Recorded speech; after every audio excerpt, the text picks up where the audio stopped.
Hi, this is Sheree with Rehash Fiber. I invite you to join me today for part 2, Cotton to Garment, where we discuss, after the cotton is off the plant, all the steps through to a finished garment.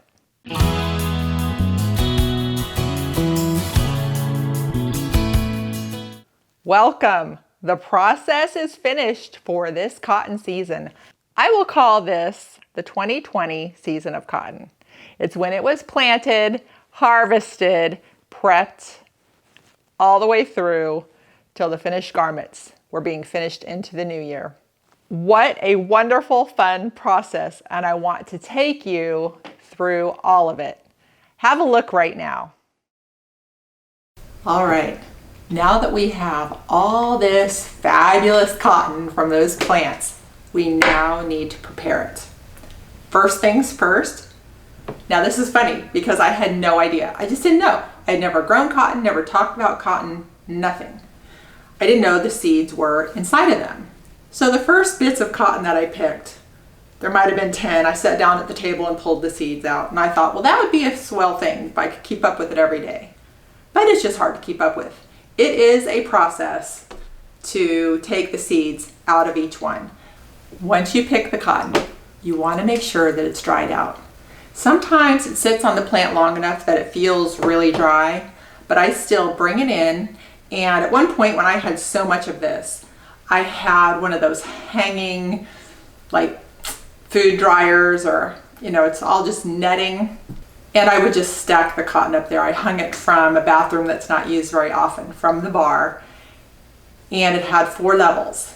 And I would just put the cotton in there. And I just had a system of knowing, like, on one day I put the cotton here, and then the next day here, and then after 7 days, I could take the cotton out and start pulling the seeds out. So I kept this all in a bin, and the great time to do seeds is when you're doing something else and you'd like to keep your hands busy, because it is a boring task and a little tedious, but it's necessary.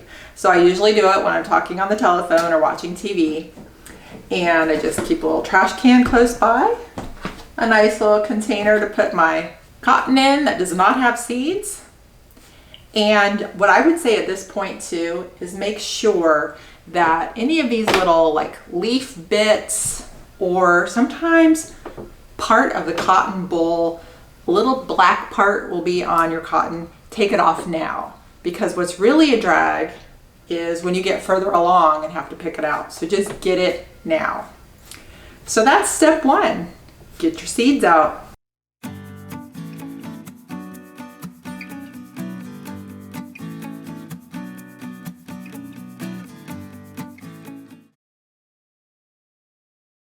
Once you have the seeds out of the cotton, you have this beautiful fluffy stuff.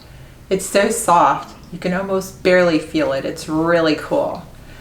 So now we have to make it into something we can spin from, which is a cotton puni. So I do that with the hand carders. Got some leftover cotton on here. Now to see an in-depth how-to, I have a whole separate video tutorial on how to do it. I'm just going to show you quickly how it's done right here. Just load up your carder. And this part, you just want to be gentle. You want to be gentle with your sweet, soft cotton. It's just kind of like a brushing. You just want to get the fibers lined up. So I'm not really digging into it, not being harsh, just organizing it. Go back and forth a little bit.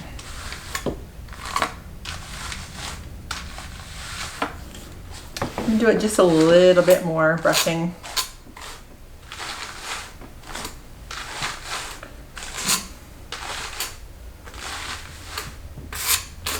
Now I'm going to start the rocking motion of picking it up. See how I hold it with your thumb here, picking it up. So it goes all onto one of the carders, leaves the other carder. It's getting organized. I might brush it a little bit again. And then I'm going to go through the picking up process again.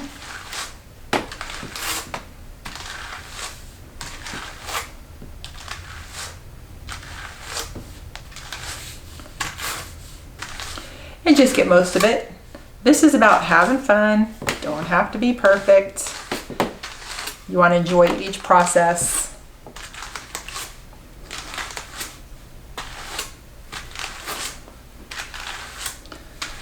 All right, once I feel like I have enough on here to work with, now here's what I do. You bump it off. You just kind of bump it off like that. See how it comes off easy? It's almost like a nice little sheet. And that's what it is. It's a nice little sheet of cotton. Now you take your dowel and you roll it into a punis. Doesn't have to be tight. You don't yank like sometimes you do with fiber, no pulling. Just softly put it together, roll it up, and then I just kind of take my hands and fluff over it, kind of tucks in the pieces and makes it look nice and put together. I'm not using any force for any of this. It's nice and put together, and then you slide it off, and now I've got a punis ready to go for spinning. And so you can see I've got a box of some here already. It's a process. As I'm preparing the cotton, I'm learning things along the way, and I do want to share them with you.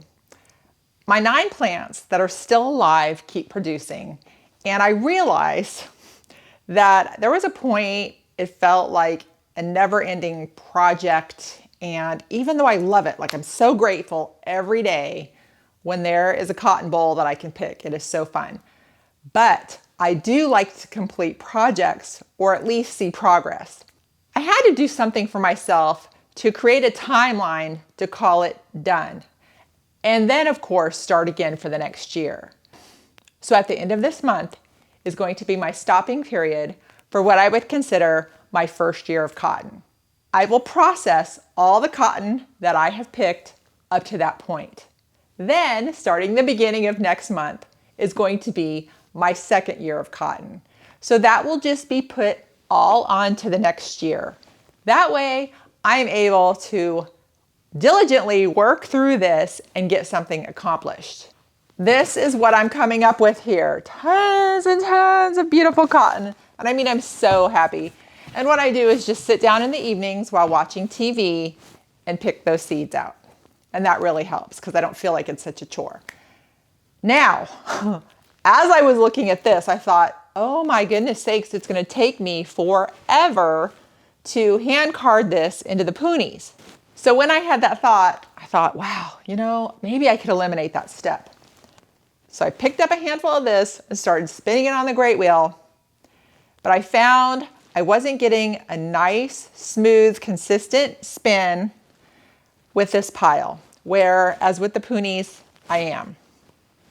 So I am going to make all of this into punis. Now the other thing, if you make punis, do not put too much on the hand carders.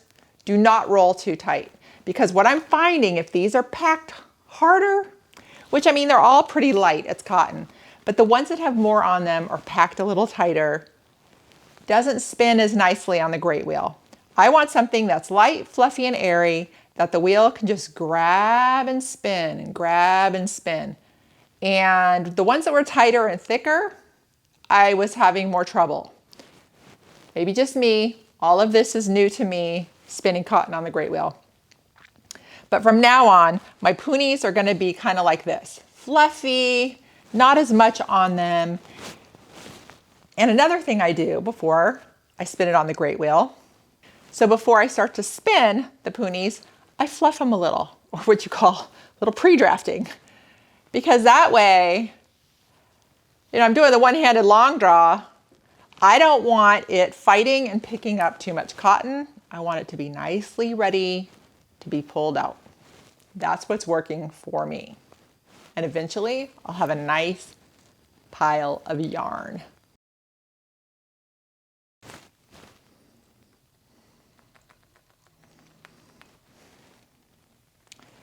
It has taken me a little bit to get used to spinning this on the great wheel. And I just keep in mind what other spinners have said, that just keep spinning, even though you're spinning bad, keep spinning, and eventually you'll get better, and eventually it will be very enjoyable. Well, it's enjoyable the whole time with me. I just know it can be even more once I get better at it. As you can see, it's like I pre-drafted the puni just a bit so that it's more fluffy and a little bit easier to draft out.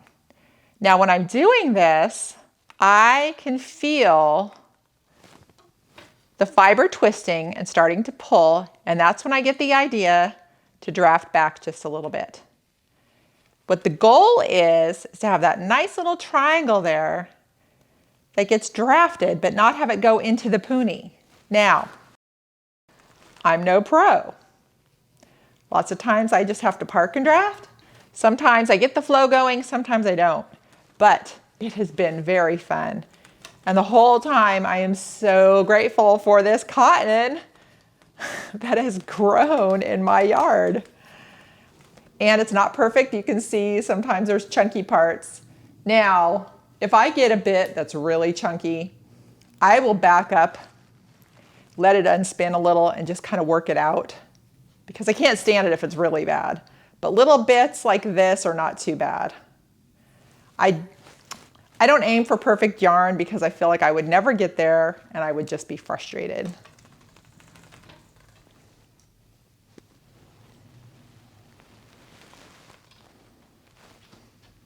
I wanted to talk about the direction I spin on the great wheel. All right, so I had somebody message me and tell me that I'm doing it wrong. Okay, so all of you out there that are watching, I'm doing it wrong. However, it still works. So I'm kind of a believer like in art. If you can come to the same finished result, it's okay with how you get there. And I know there's very technical people that say your fabric will lay differently if you spin one direction or the other. I haven't had a problem with that. And when I learned how to do this, I learned in this direction and it just feels good to me. And that's what I'm going to keep doing. And it works. And I create yarn. Just have to remember, whatever direction you do it in, you have to apply in the opposite direction. What I want you to know is that there is a right way and then there is a way that works for you. And most importantly, be happy. So I'm going slow because the camera's rolling. There's times I can get it going a bit faster than this. Regardless, it is very, very, very fun. Spinning cotton is so much fun, especially because I knew this cotton when it was 9 seeds going into the ground, and now I have all this cotton. I initially wanted to spin all the cotton on the great wheel back there, but I was finding that my time in the studio is so divided with so many different things going on that I wasn't getting enough time to spin to get the volume done that I wanted. So every night my husband and I watch TV for a couple hours, and I thought that would be a perfect time to get the cotton spinning done. So I have switched over to the e-spinner, and there'll be a difference in cotton because when I spin on the great wheel with the long draw and the cotton, there were some lumps going through and it was thicker. I was fine with that because I love interesting yarn. And I figured it'll make a really interesting garment because it will have all that different texture in it. And I spin on that the opposite way I spin on the e-spinner. So not only is it spun in the different direction and then plied in the different direction than that, on the e-spinner, it is coming out much finer, much nicer because I've got 2 hands to kind of work out those lumps and stuff. So it will be just 2 different garments from the cotton that I've done. So you know, if you've seen any past episodes with the e-spinner, you know I love this thing and I use it for everything. So on the e-spinner, the knob just goes from slow to fast, and I don't even have it to the halfway point yet. It is enough to get good twist in the cotton, and you know, I just can't draw it out very far, but I feel that twist come in between my finger and my thumb, and I just know to draft out then. And it is just really relaxing and super cool that it's my cotton that I grew.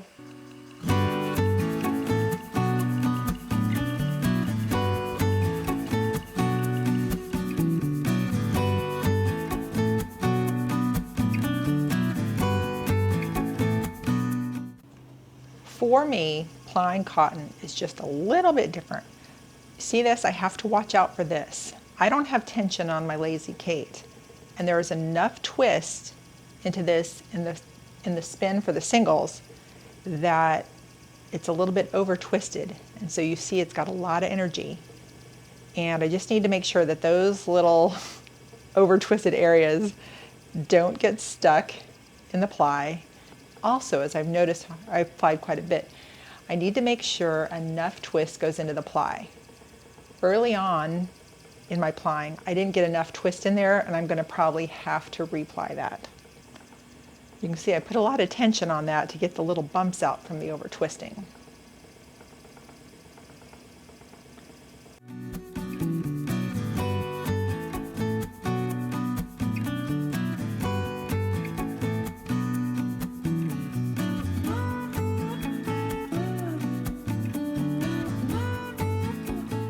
It's done. The cotton is all spun up.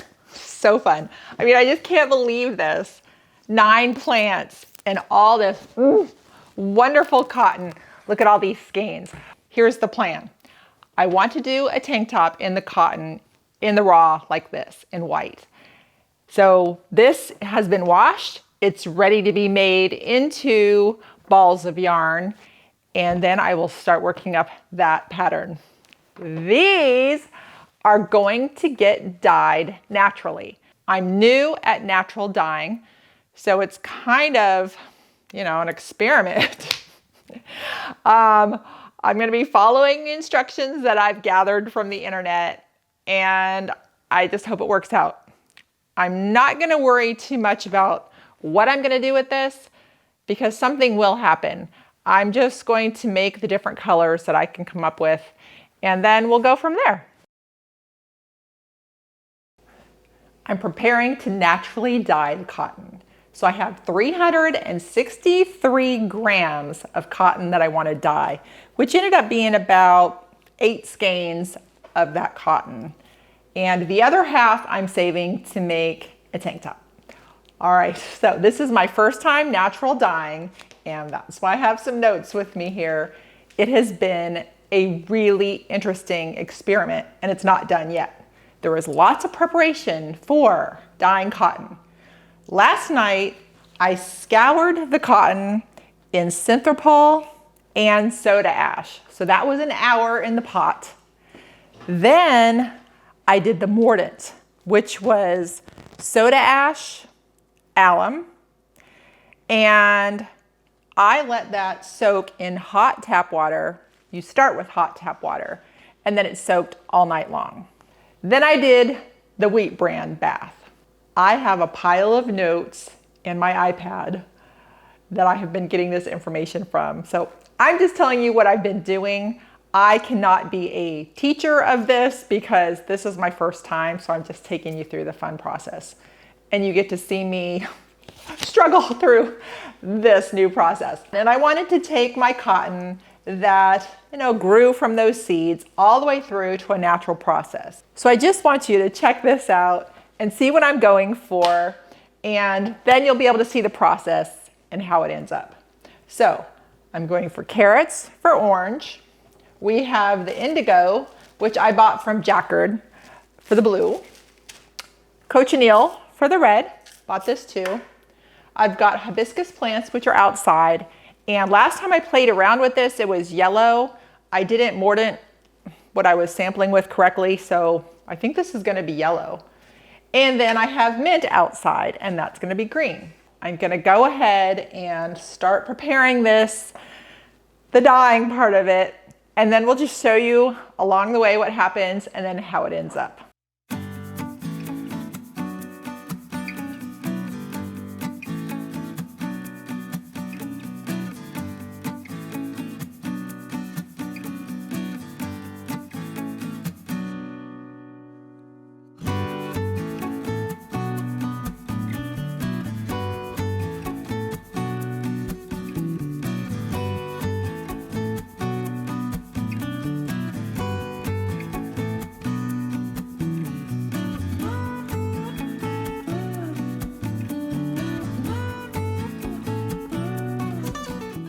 There is just something about planting little seeds and getting all of this. The joy every step of the way. It felt like a gift every time I went out and there were cotton bolls ready to be picked on the cotton plants. I enjoyed my daily routine of going out there and trimming them and picking weeds and just taking care of them. And then they give me all of this. So let me read these fun facts to you. From 9 plants over 10 months, I got 736 grams of cotton.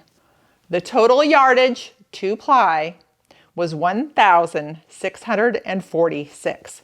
I was able to make this tank top, and I wanted to do it out of the natural color because I wanted to see it, feel it, and just feel closer to nature with this top. And I love it.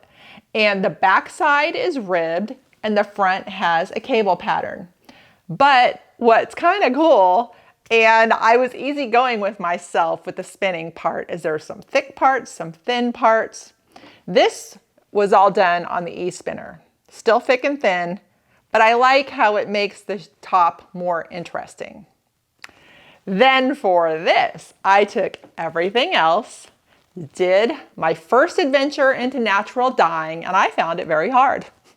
So hats off to you, natural dyers, because wow, it was a challenge. But what I got was really fun colors.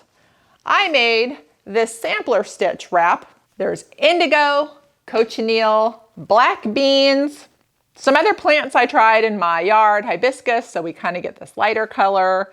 And then sometimes it didn't work out, so then I dyed it again, adding it to another pan of color. Hey, came up with this. Love it. Now, what I'm going to tell you is that some of this was on the great wheel, which I spin the opposite direction on the great wheel. And then some on the e-spinner. Do you know what? It had no effect on this, nothing negative, all fine. Didn't even notice a difference when I was spinning it. So I am not a perfectionist, and I know those of you that are, you understand deeper how that would not work with something more intricate. But look how easygoing this is. And I thought it didn't really matter if it pulled one way or the other with those opposite spins, because this is just what it is. So this pattern is called the Cabled Tank, and it is from Vogue Knitting. This is the Stitch Sampler Shawl, and I found that online. I will include all the information for these patterns in the description of the show. This is my leftover yarn from 2020. So I'm thinking right now, will I try to use it up? Or maybe just save it for when that item comes along that I think, oh, I need some cotton for it. So it was a wonderful, wonderful process. And what's kind of cool is it's going again. I'm picking cotton every day, pulling the seeds, and so the cycle continues. And I'm just very grateful for this wonderful world that provides us with great things. So if you choose to work with cotton, happy doing so, and thanks for watching.